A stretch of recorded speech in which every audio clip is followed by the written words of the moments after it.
یکی از این دو دسته رو انتخاب کن، ببین کدوم صدات میزنه و جذبش میشی، همون درست ترین پاسخ رو برات داره. اما قبل از هر چیزی دوبار بزن روی صفحه با این انرژی خوانی همسو باش.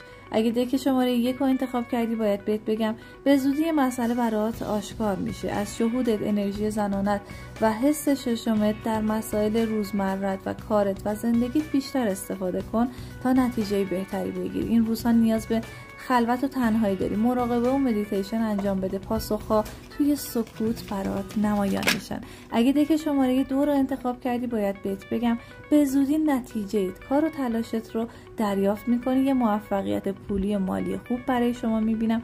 روی وعده 10 اون پولی که نیاز داری یا داری براش تلاش میکنی به دستت میرسه و اونقدر برات پربرکته که تا مدت‌ها توی زندگیت باقی میمونه. اگه حس کردی این پیام برای تو، یه قلب قرمز بذار و کنارم بمون.